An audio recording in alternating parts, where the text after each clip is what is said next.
시간이 쏜살같이 간다고 이야기합니다.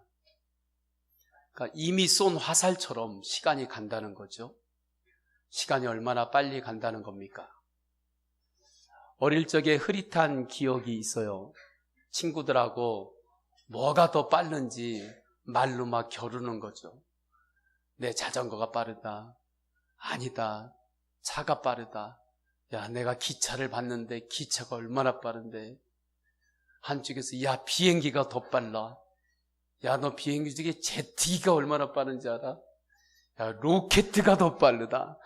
그러면서 뭐가 더 빠른지 막 말로 겨루었던 그런 그 흐릿한 기억이 있습니다. 그런데 이제 인생의 경륜이 있으신 분들 이야기를 이렇게 들어볼 때는 세상에 이것저것 다 빠른 것 같지만 시간만큼 빠른 게 없다고 이야기를 하죠. 시간이 빠른 걸 이야기를 할 때 하루도 빠르지만 일주일도 빠르다고, 일주일도 빠르지만 한 달도 빠르고 한 달보다 1년이 더 빠르다고, 그렇게 1년이 빠르게 간다라고 이야기를 합니다. 찬송가 450장 내 평생 소원 이것뿐 찬양의 5절을 보게 되면 살같이 빠른 광음을 주위에 아끼세 말씀해요. 무슨 뜻입니까? 시간이 그만큼 빠르다는 거지. 그래서 하나님 앞에서 시간을 낭비하지 말라는 뜻입니다. 오늘 본문에서도 사도 바울을 통하여 하나님은 세월을 아끼라고 말씀하십니다. 그러면 세월을 아끼라고 하는 것이 무슨 뜻입니까? 그냥 내 메모지에 1분 1초 타임 스케줄을 딱 적어가지고 여기서 요거하고 그렇게 그냥 모든 시간들을 다 메워놓고 그렇게 빙글빙글 막 바쁘게 사는 것, 그것이 시간을 아끼는 것입니까? 물론 이러한 측면도 있지만 이것만은 아니죠. 시계와 나침판의 비유를 보면 알 수 있습니다.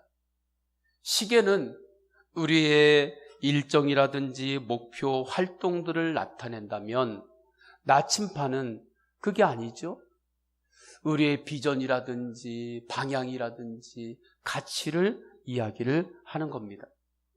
이때 세월을 아끼라는 말씀에는 우리가 하나님 앞에서 매일매일 돌아가는 그 시계만 보고 살지 말고 영적 나침판을 가지고 그 하나님께서 원하시는 그 방향을 가늠하면서 살라는 뜻이죠. 이때 영적 나침판이란 인생의 방향성입니다.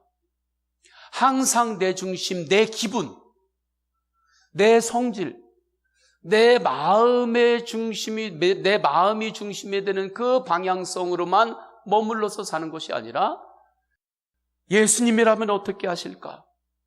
주님이 나에게 원하시는 것은 무엇일까? 내가 이 땅에 태어났고 내가 이 땅에 생명을 하나님으로부터 받았는데 하나님께서 나를 이 땅에 태어나게 하신 것은 뭔가 하나님의 뜻이 있어서 나를 이 땅에 보내셨는데 나를 이 땅에 보내실 때 하나님 아버지의 기대는 무엇이었을까? 나만 기쁘면 되지 이것이 아니라 하나님을 기쁘게 하기 위해서 내가 어떠한 삶의 방향을 가지고 살아야 할 것인가? 그것을 질문하고 그것을 점검하며 살라고 하는 뜻입니다. 저는 우리 성도님들의 시간 관리가 하나님이 보실 때 하나님 마음에 들기를 주님의 이름으로 축원합니다. 시간의 주인은 내가 아닙니다. 시간의 주인이 나라고 생각할 때는 어떻게 이야기합니까? 내 시간 내 마음대로 쓰는데 누가 뭐라고 해? 이렇게 말하는 거죠. 내 시간 내 마음대로 쓰는데 누가 뭐라고 하느냐 이거예요. 그것이 하나님 앞에서까지 그러한 태도로 설 수가 있는 겁니다. 시간의 주인은 하나님입니다. 왜냐하면 시간도 하나님께서 창조하셨기 때문입니다. 기독교 고전인 성 어거스틴의 고백록이 있어요. 그곳에 보게 되면 성 어거스틴이 시간에 대해서 기도하고 묵상을 참 많이 했습니다. 그분은 창조 이전에는 시간이 없었다 그렇게 이야기를 해요. 그때는 영원의 시간이라는 거죠. 그리고 하나님께서 시간조차도 창조하셨다. 그렇게 말합니다. 창세기를 보아도 하나님께서 빛을 창조하시면서 저녁이 되고 아침이 되니 첫째 날이 되었더라 하면서 시간의 흐름을 말씀하세요. 그렇기 때문에 우리는 시간에 있어서도 청지기 신앙의 태도가 있어야 합니다. 청지기 신앙은 무엇입니까? 하나님께서 나에게 은사를 주시고 하나님께서 나에게 일용할 양식을 주시는 것처럼 하루 24시간의 시간도 하나님께서 주셨습니다. 하나님께서 시간을 주셨음을 알고 그 믿음으로 사는 거죠. 이 믿음의 눈이 열리면 시간에 대한 관점이 달라집니다. 시간을 잘 묵상해 보세요. 시간은 나와 상관없이 움직입니다. 절대 시간을 내 의지로 바꿀 수 있습니까? 축구 시합하는 선수들이 역전을 해야 되겠는데 시간이 얼마 안 남았어요. 온 국민이 염원한다고 해서 그 절대 시간이 바뀝니까? 아니죠. 온 국민이 아무리 염원한다고 하더라도 그 시간이 바뀌어지지 않는 거예요. 우리가 잠을 잘 때 있죠? 우리가 하는 것은 아무것도 없잖아요. 내 의지를 동원합니까? 무슨 내 재주를 막 사용합니까? 몸이 움직이는 것도 약간 뒤척이는 것 정도잖아요. 그런데도 시간은 가는 겁니다. 내 의지하고 관계없이 시간은 계속해서 움직이고 가는 거죠. 내가 독하게 마음먹어서 나이를 거꾸로 먹겠다. 그러면 나이를 거꾸로 우리가 취할 수 있습니까? 안 되죠. 왜 그렇습니까? 시간의 주권은 나에게 있지 않고 하나님께 있기 때문입니다. 이것을 아는 사람은 시간을 겸손하게 대하죠. 교만하게 시간을 대하지 않습니다. 하루 24시간을 겸손하게 대하시기를 축원합니다. 그 사람이 지혜 있는 사람이고 그 사람이 세월을 낭비하지 않고 하나님 앞에서 세월을 지혜롭게 사용할 수 있는 거죠. 세월을 아낄 수 있는 거죠. 그래서 본문 15절 6절에서는 이렇게 말씀합니다. 우리 다 함께 말씀을 읽어볼까요? 시작. 그런즉 너희가 어떻게 행할지를 자세히 주의하여 지혜 없는 자같이 하지 말고 오직 지혜 있는 자같이 하여 세월을 아끼라. 때가 악하니라. 지혜 있는 사람은 세월을 낭비하지 않는 사람입니다. 돈을 낭비하지 않기 위해서 얼마나 애씁니까? 가계부도 쓰지요. 영수증을 다 모아놓기도 합니다. 연말이 되면 그 세금 정산하기 위해서 얼마나 집중해가지고 그 정산을 다 합니까? 왜요? 돈을 아끼려고 하는 거죠. 그런데 왜 하나님이 주신 시간은 헛되게 쓸까? 시간은 내가 가만히 있어도 계속해서 주어진다고 생각하기 때문입니다. 돈은 내가 열심히 땀 흘리고 수고해야 돈은 내한테 생기는 거라고 생각하는 거지만 시간은 아침에 눈만 뜨면 24시간이 그냥 주어지는 거죠.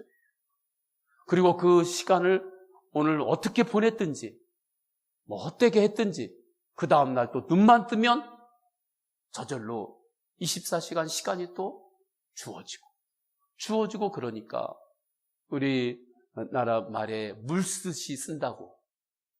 물은 언제나 막 나올 줄 생각하니까 물 쓰듯이 시간을 쓰는 거죠. 그런데 우리는 잊지 말아야 합니다. 우리의 인생은 유한해요. 물 쓰듯이 시간을 쓸 수가 없습니다. 그래서 시편 89편 47절에는 나의 때가 얼마나 짧은지 기억하소서. 주께서 모든 사람을 어찌 그리 허무하게 창조하셨는지요.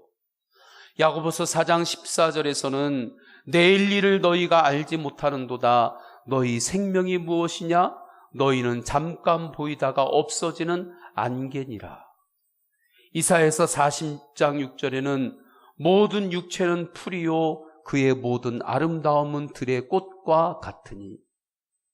들의 꽃이 아무리 아름답다 할지라도 시간이 한정돼 있잖아요.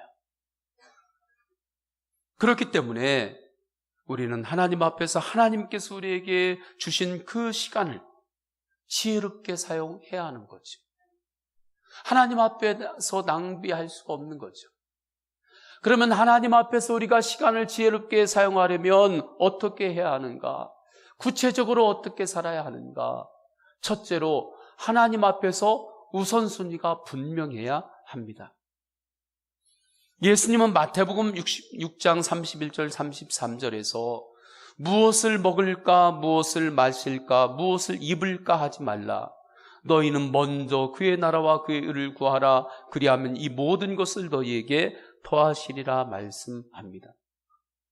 먹고 마시고 입고 이것이 얼마나 중요합니까? 하나님도 그걸 아시거든요.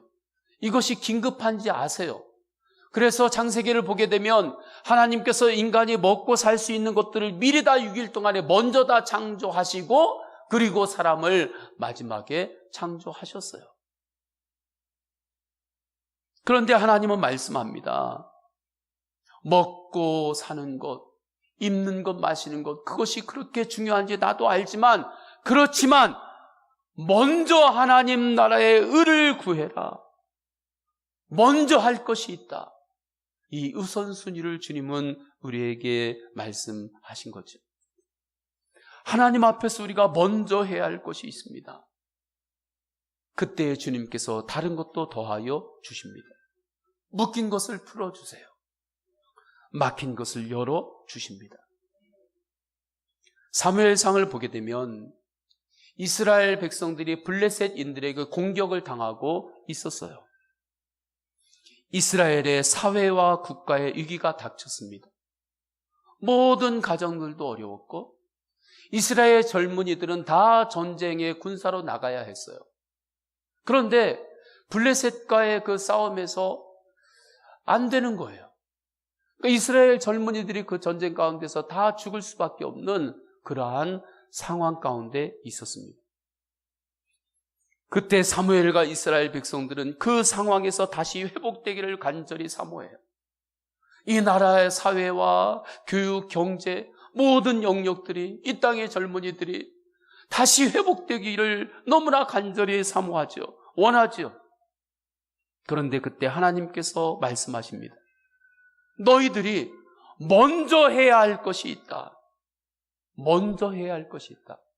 그러면서 다음과 같이 말씀합니다. 사무엘상 7장 3절에 사무엘이 이스라엘의 온 족속에게 말하여 이르되 만일 너희가 전심으로 여호와께 돌아오려거든 이방신들과 아스다롯을 너희 중에서 제거하고 너희 마음을 여호와께로 향하여 그만을 섬기라.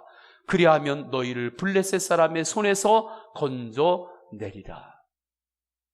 하나님은 이스라엘 백성들을 향하여 마음을 우상 숭배하면서 이곳저곳에다가 마음을 다 주고 하나님께는 마음을 하나도 안 주고 그렇게 사는 삶을 돌이켜라. 마음을 오직 하나님께로만 향하기를 원하셨습니다. 그러니까 주님의 말씀으로 이스라엘 백성들의 정신이 새로워지지 않으면, 주님의 말씀으로 이스라엘 백성들의 삶의 태도가 바뀌지 않으면, 주님의 말씀으로 하나님을 향하여 나아가는 갈망이 그들 가운데 있지 않으면 하나님께서 아무리 그 가운데 축복을 허락하여 주셔도 그 축복이 유지될 수 없다는 것을 아셨던 거죠. 그렇기 때문에 그 마음이 세상을 향하고 우상을 향하고 있을 때 하나님도 그들을 도와주실 수가 없었습니다. 저는 우리 성도님들의 마음이 사단의 속삭임에 흔들리지 않기를 주님의 이름으로 축원합니다. 세상의 말 한마디에 절망하고 사람이 지나가면서 한 그 한마디에 낙심하지 않기를 축원합니다. 하나님께서는 끊임없이 우리에게 내가 너와 함께 한다고, 내가 너를 사랑한다고, 내가 너를 가장 선한 길로 인도하겠다고 끊임없이 하나님은 우리에게 말씀하시고 있는데, 왜 세상에서 누가 사람이 나에게 한마디 한 말 그거 붙잡고 낙심하고 세상이 나에게 대해서 좀 평가하면 그것 하나 붙잡고 견딜 수 없어서 밤잠을 못 이루고 그렇게 애통해하고 그러느냐 말이죠. 믿음 없는 말, 믿음이 빠진 생각, 믿음이 없는 행동에 여러분의 영혼을 함부로 맡기지 마시기를 축원합니다. 왜 나의 소중한 영혼을, 왜 믿음이 없는 말에 내 영혼을 거기에 맡기느냐 말이에요. 내 가정과 가문을 왜 믿음이 없는 말에 왜 맡기느냐 이거죠. 우리를 향한 하나님의 말씀에 우리 성도님들의 영혼을 맡기시기를 축원합니다. 그래서 하나님은 블레셋에게 고통을 당하고 있는 이스라엘 백성들에게 먼저 너희 믿음을 회복해라, 먼저 너희 믿음을 회복하라 말씀합니다. 좋은 게 좋은 거라고 편하게 생각하면 하나님께서 그냥 블레셋인들의 그 문제를 그냥 해결해 주시면 좋잖아요. 그런데 하나님은 그렇게 하지 않으십니다. 너의 무너진 믿음을 다시 세우고 그 믿음을 세우기 위해서 말씀을 붙잡고 기도하는 기도의 수고를 감당하라고 말씀합니다. 그래서 사무엘은 이스라엘 백성들과 미스바에 모여요. 미스바에 모여서 금식하면서 쉬지 않고 하나님의 말씀을 붙들고 하나님께 부르짖어 간절히 기도합니다. 주님 우리를 도와주옵소서. 우리가 주님께 범죄했습니다. 주님 우리를 구원하여 주옵소서. 그때 주님은 믿음으로 간구하는 그 기도를 주님이 들으세요. 하나님의 자녀들이 하나님께 정말 중심으로 진실하게 기도하면 하나님께서 그 기도를 다 들으십니다. 절대 진실하게 하는 그 기도를 하나님 아버지는 외면하지 않으세요. 우리가 진심으로 회개할 것은 회개하고 주님께 간절히 믿음으로 구할 것이 있을 때는 구하시기를 축원합니다. 미스바에서 사무엘과 이스라엘 백성들이 이렇게 하나님을 바라보며 간절히 기도하고 먼저 주님의 은혜를 구하고 사모할 때 놀라운 일이 일어나요. 블레셋 진영에 큰 의뢰가 임했고 이스라엘 백성들이 큰 승리를 하게 되었습니다. 그래서 사무엘이 하나님의 이 은혜를 잊을 수 없어서 그곳에 큰 돌을 가지고 이제 돌을 세워요. 하나님, 여기까지 하나님께서 인도하셨습니다. 우리의 힘으로 여기까지 사는 게 아닙니다. 하나님께서 때마다 그 고개를 주님께서 넘게 하셨고 힘을 주셨습니다. 에베네셀 하나님 고백하는 거죠. 그 고백이 사무엘상 8장 12절입니다. 사무엘이 돌을 취하여 미스바와 센 사이에 세워 이르되 여호와께서 우리를 도우셨다 하고 그 이름을 에베네셀이라 하니라. 이것이 하나님께서 우리를 세우시고 우리를 훈련시키는 하나님의 방법이에요. 블레셋의 문제가 있을 때 하나님은 우리의 우선순위가 바로 세워지기를 원하셨습니다. 주님을 의지하고 믿음으로 주님을 바라보는 우선순위가 세워지지 않으면 아무리 하나님께서 문제를 해결해 주어도 그 사람은 다시 스스로 넘어져요. 스스로가 스스로에게 속아서 또 넘어지는 거예요. 저는 우리 성도님들이 이번에 명절을 맞이해서 온 가족이 모였을 때 온 가정 안에 에베네셀의 은혜가 있기를 축원합니다. 하나님께서 우리 가정을 여기까지 인도하셨다. 여기까지 인도하신 하나님이 앞으로도 인도하실 것이다. 그 하나님 앞에서 고백하는 그 에베네셀의 고백이 온 가정 가운데 충만하기를 주님의 이름으로 축원합니다. 그렇기 때문에 먼저 주님을 바라보며 힘들어도 기도의 수고를 감당할 때 결국 세월도 아끼게 되는 거예요. 얼마 전에 유기농 포도를 짓는 분의 그 놀라운 포도 열매의 스토리를 영상으로 보게 되었어요.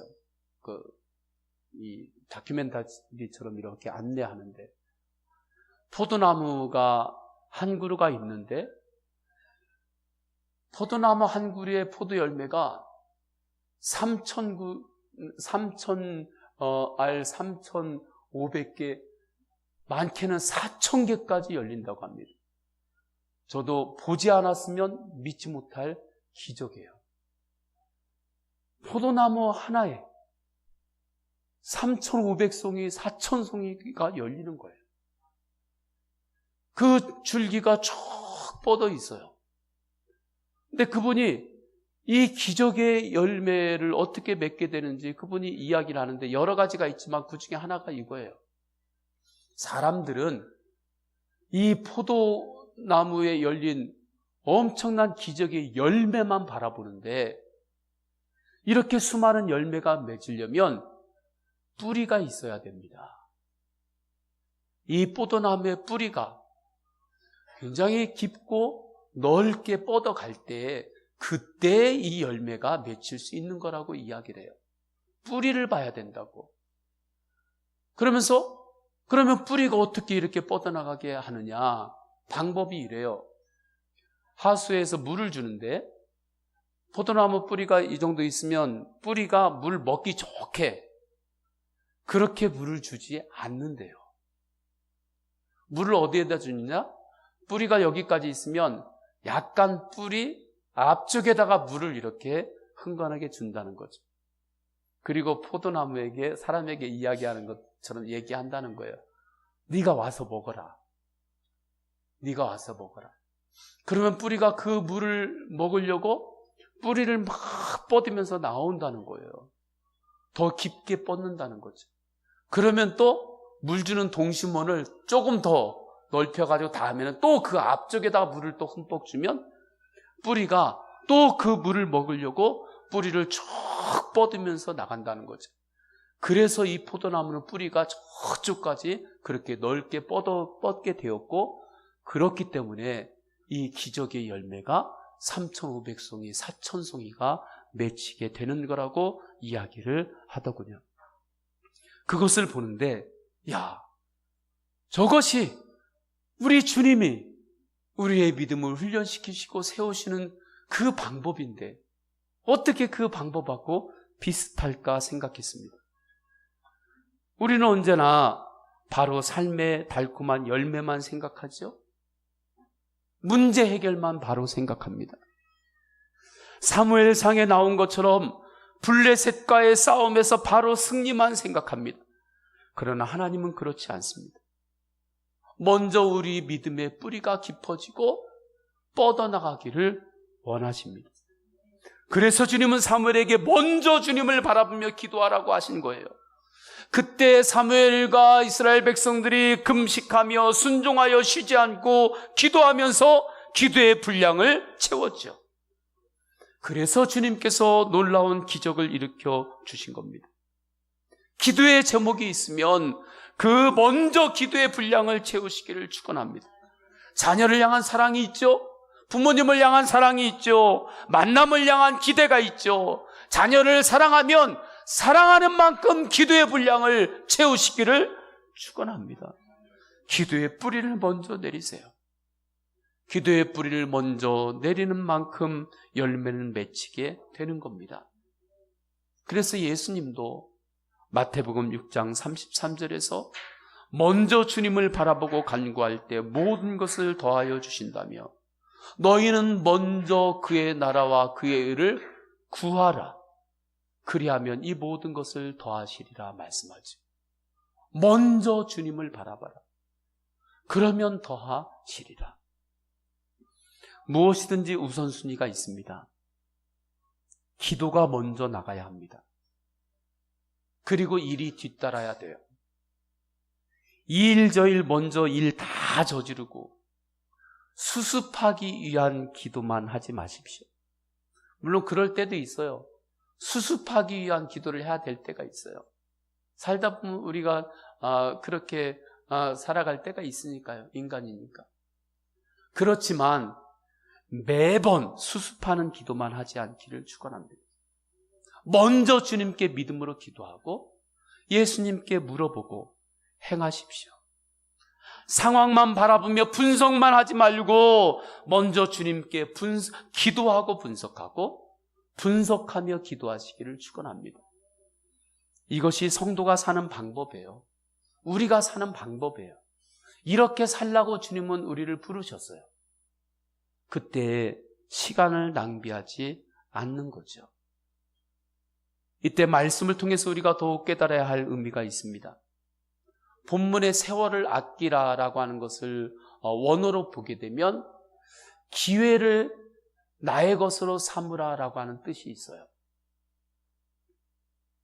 그래서 공동번역은 이 구절을 여러분에게 주어진 기회를 잘 살리십시오라고 번역합니다. 신화 중에 그러한 이야기가 있잖아요. 기회를 뜻하는 이 사람은 머리카락이 앞에만 이렇게 많이 있고 머리카락이 뒤에는 없다고. 그게 뭐냐면 기회는 올 때 앞에서 잡아야지 지나간 다음에는 뒤에서 아무리 잡으려도 잡을 게 없다는 거죠. 하나님 앞에서 우선순위가 분명한 사람이 하나님이 주신 기회를 잡을 수 있습니다. 그게 분명한 사람이에요. 주님께 헌신할 수 있는 기회, 충성할 수 있는 기회가 올 때 그 기회를 잡으시기를 축원합니다. 누군가를 섬길 수 있는 기회가 왔을 때 힘을 다해 섬기십시오. 가족들을 사랑할 수 있는 시간, 물 쓰듯이 언제나 사랑할 수 있을 것 같죠? 언제나 사랑할 수 없어요. 그때가 옵니다. 우리의 인생은 유한하기 때문에 그래요.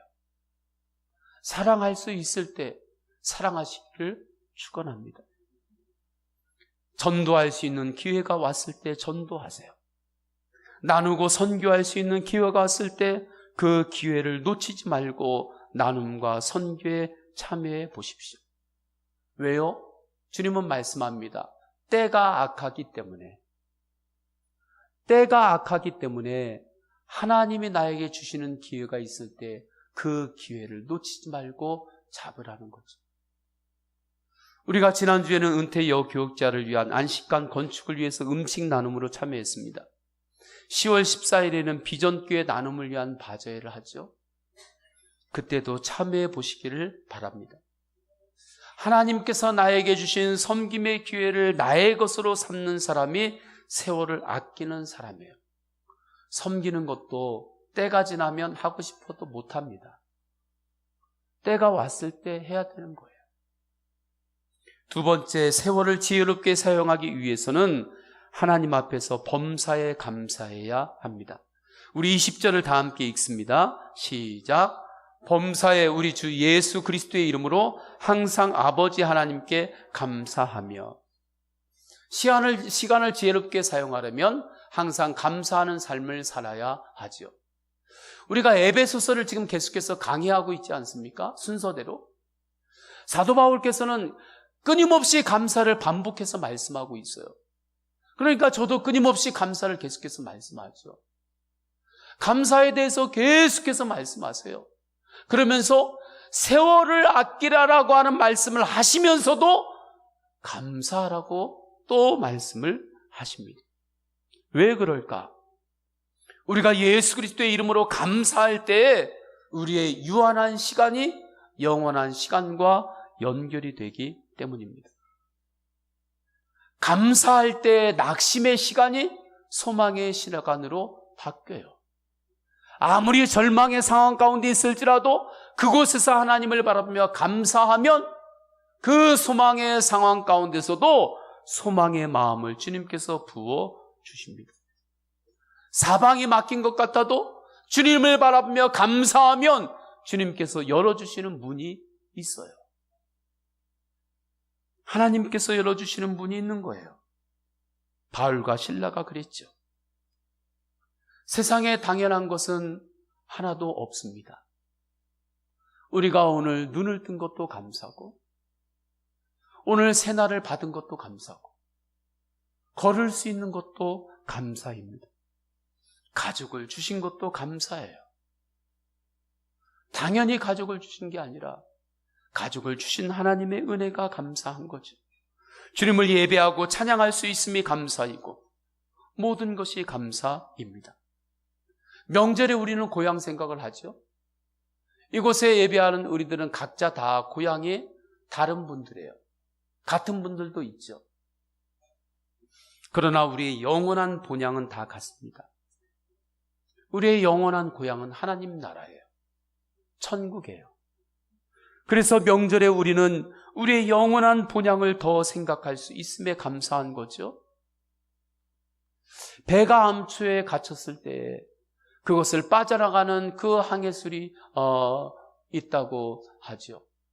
그것은 닻을 가지고 앞에다가 이렇게 던져놓고 그것을 끌어당기고 하면서 간다라고 하잖아요. 그것처럼 우리가 이 땅을 살면서 좋을 때도 있지만 때로는 암초라든지 때로는 어떠한 곳에 우리가 걸려 있을 때 그곳으로부터 빠져나가는 방법이 뭐냐? 믿음으로 감사를 바라보면서 고백하는 거예요. 할렐루야. 그때 믿음으로 감사를 고백하면 그 감사의 닻이 믿음으로 감사를 확 고백할 때 앞으로 이렇게 확 던져지는 거죠. 우리가 믿음으로 고백할 때 내 인생과 그 감사의 고백과는 줄이 연결이 되어 있어요. 보이지 않는 줄이 있어요. 그러면 앞에 던진 감사를 붙잡고 나아가는 거예요. 당기며 나아가는 거죠. 그러면 믿음으로 바라보고 고백했던 그 감사를 붙잡고 지금 내가 어느 곳에 빠져있든지 걸려있든지 이곳을 빠져나오게 되고 또 앞을 향하여 가게 되는 겁니다. 그러면 또 거기에서 믿음으로 감사를 바라보면서 또 감사를 고백하고 앞을 향하여 던지는 거죠. 고백하는 거예요. 그리고 그 감사의 줄을 붙잡고 또 앞을 향하여 한 걸음 나아가는 거죠. 이 사람이 하나님 앞에서 세월을 아끼는 사람이죠. 시간을 말하는 단어에는 두 가지가 있습니다. 크로노스와 카이로스죠. 크로노스는 10분, 초 이렇게 일상적인 시간이에요. 카이로스는 신앙적으로 고백할 때는 하나님 앞에서의 특별한 시간이에요. 하나님과의 관계 안에서의 기적의 시간이죠. 그럼 우리의 일상의 시간이 이 카이로스 기적의 시간으로 변화되는 그 다리는 무엇인가? 하나님 앞에서 언제나 우리가 믿음의 우선순위를 바로 세우고 내가 먼저 할 것을 먼저 하고 그리고 주님 앞에 믿음으로 감사를 고백하며 나갈 때 그 감사가 다리가 되어서 우리 일상의 시간이 기적의 시간으로 바뀌는 겁니다. 크로노스의 시간이 카이로스의 시간으로 바뀌는 거예요. 그 카이로스의 시간을 체험했고 그 시간으로 평생을 감사로 살았던 은혜 가운데 살았던 분이 지난번에 제가 한번 소개드렸던 김선도 목사님이시죠. 그분이 신문에 평생 동안 살아왔던 삶을 쭉 연재를 하셨는데 한 35번 정도의 35번에 걸쳐서 연재하셨는데 지난 주간에 그것이 이제 마치셨어요. 그분이 자신의 카이로스 시간에 대해서 이렇게 이야기합니다. 68년 전 북한 군의관에서 불과 5분 만에 국군 의무관으로 입소하게 된 기적이 없었더라면 나의 인생은 어떻게 됐을까? 5분의 은총을 체험한 후에 내 인생은 그 은총에 대한 적극적 응답이었다. 그 5분은 영원한 5분이었다. 영원한 카이로스였다. 운명에서 사명으로의 전환이었으며 나의 보좌에서 내가 내려오고 주님이 좌정하시는 주체의 전환이었다. 그러니까 김선도 목사님이 그 전쟁 중에 그 죽음의 갈림길에서 하나님께 그 밤에 기도하고 하나님께 맡기며 나아갈 때에 그때 주셨던 그 은혜, 그때 만났던 그 5분, 유한한 시간인 그 5분이 영원의 시간으로 연결이 된 거죠. 그래서 그때 만났던 그 하나님을 평생 동안 바라보고 붙잡으면서 감사로 사신 겁니다. 그래서 그분은 하나님이 주신 기회들을 놓치지 않았던 거예요. 전도의 기회를 놓치지 않았고 인생에서 하나님을 바라보며 도전해야 될 때 그 도전의 기회를 놓치지 않았고 섬김의 기회, 헌신의 기회를 놓치지 않았습니다. 그분은 마지막에 이렇게 고백해요. 나의 생애와 열망과 비전의 모든 열매를 하나님께 올리나이다. 하나님 영광을 받아 주시옵소서. 할렐루야. 세월을 아끼며 살았던 사람의 고백이라고 생각합니다. 저는 이 은혜가 우리 성도님들에게 있기를 축원합니다. 이 시간에 말씀을 붙잡고 찬양합니다. 찬양할 때 주님, 제가 오직 주님을 바라보며 진실하게 살겠습니다. 마음을 세상의 이곳저곳에다 다 주고 하나님께는 마음을 주지 않는 그 삶에서 돌이켜서 주님을 바라보며 살 때 이중적으로 살지 않겠습니다. 한 마음으로 살겠습니다. 먼저 주님을 바라보겠습니다. 그렇게 고백하면서 진실하게 우리 다 함께 찬양하십니다.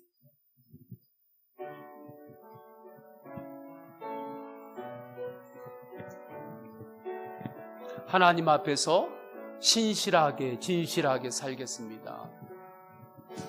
신실하게 진실하게 우리 성도님들의 가정이 거룩한 가정이 되기를 축복합니다. 신실하게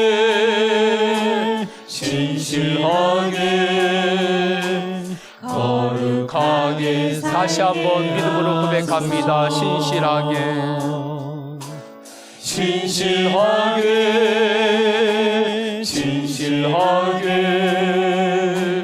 거룩하게 살게 하소서.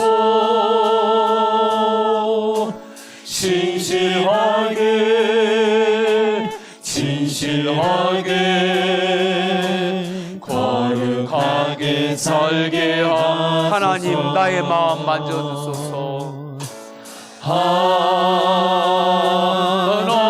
하나님, 우리 가족들의 모든 마음을 만져주옵소서. 나의 마음 만져주소서.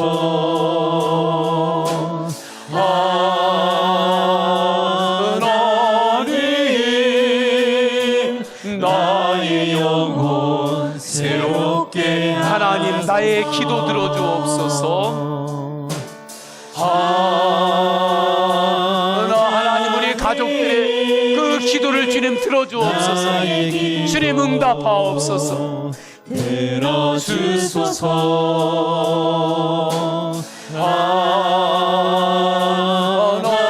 하나님, 주의 길로 인도하소서. 아멘. 우리 다시 한 번 더 찬양합니다. 찬양할 때 하나님, 명절을 맞이하여 주님 앞에 특별히 더 구하옵는 것은 우리 가족들의 온 가족들의 마음을 주님 만져주옵소서. 자녀의 마음, 부모님의 마음, 하나님 주님께서 만져주옵소서. 우리 온 가족이 주님의 믿음의 길에 들어서서 믿음으로 주님을 바라보며 살게 하옵소서. 그 마음으로 하나님, 나의 마음 만져주소서. 우리 찬양하십니다. 하나님, 나의 마음 만져주소서. 하나님, 우리 가족들의 마음을 만져주옵소서. 남편도 아내도 우리 아들도 딸도 그들의 마음을 만져주옵소서. 하나님,